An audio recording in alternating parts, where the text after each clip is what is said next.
Salam alaikum à tous les musulmans et que Jésus-Christ soit avec vous pour tous les chrétiens. Bon, petite vidéo débriefing. Bon, ça s'est passé exactement comme je l'ai dit dans ma prédiction.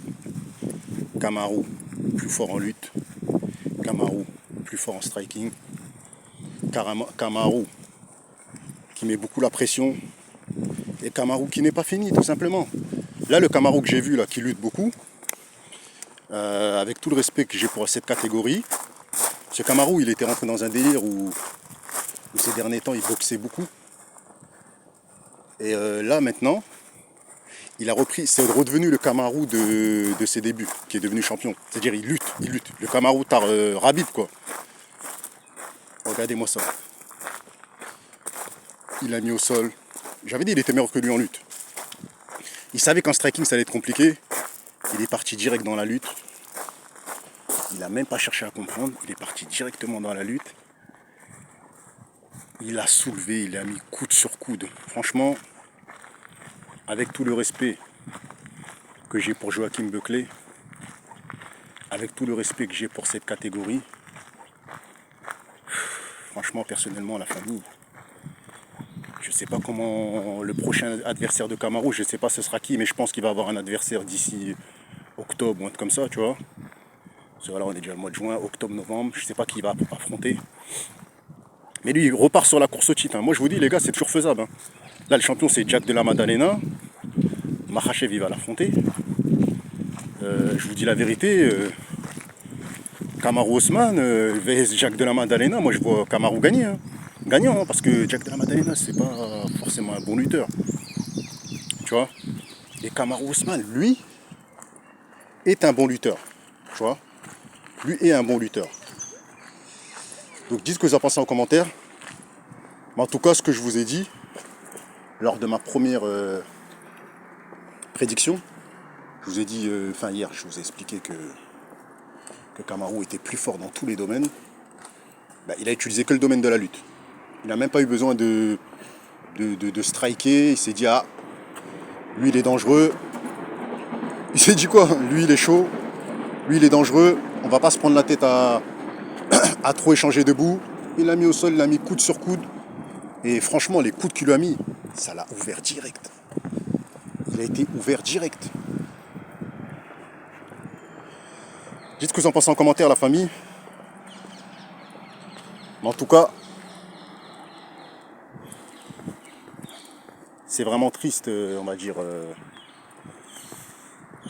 On va dire que c'est triste pour les fans de Buckley, parce que beaucoup de gens étaient fans de Buckley et tout ça et tout. Et c'est triste aussi pour... c'est triste aussi pour la catégorie. Parce que en fait, tout le monde dit qu'il est fini.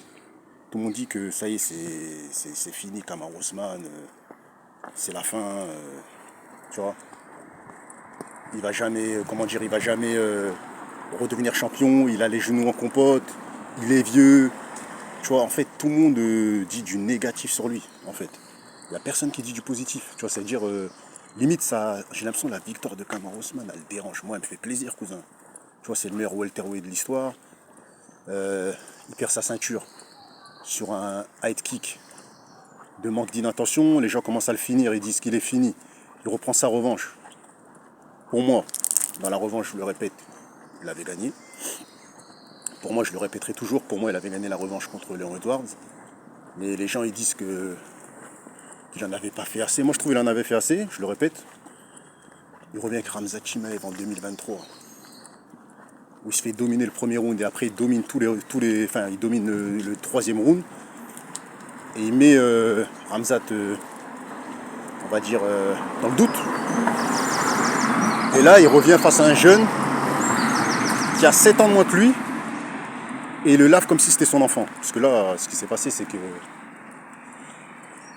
il a gouaché comme si c'était son petit. Il a frappé comme si c'était son enfant. Il a gouaché comme si c'était son petit. C'était même pas équilibré, frère. Tu vois, c'était même pas un combat équilibré. Je crois qu'il a eu 50-45. C'était même pas un combat équilibré, la famille. Tu vois. Bref, je suis content pour Kamaru Usman. Et dites ce que vous en pensez en commentaire. En tout cas, le prochain adversaire de Kamaru, j'espère juste que ce ne sera pas Shafkat. Je sais pas. Parce que, en fait, moi, ce qui me fait peur avec Kamaru, c'est qu'il accepte tout le monde. Il accepte tout le monde et j'ai pas envie qu'il accepte Shafkat. Parce que Shafkat, je sais qu'il va devenir champion, tu vois. J'espère que ce prochain combat, on va lui donner je sais pas moi, Michael Venom Page. Bon, Michael Venom Page, il est booké d'ailleurs, on va en parler contre Jared Cannonier. On en parlera dans une prochaine vidéo.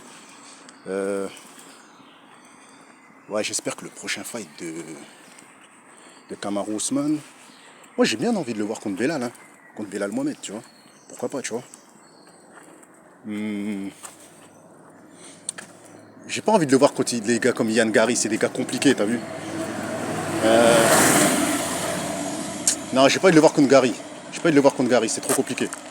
Tu vois, j'ai envie de le voir contre Belal Mohamed, tu vois. Yann Gary, il est trop chaud, frère. Tu vois, c'est le seul qui a donné du fil à retordre à Shafkat. Dis ce que vous en pensez en commentaire, la famille.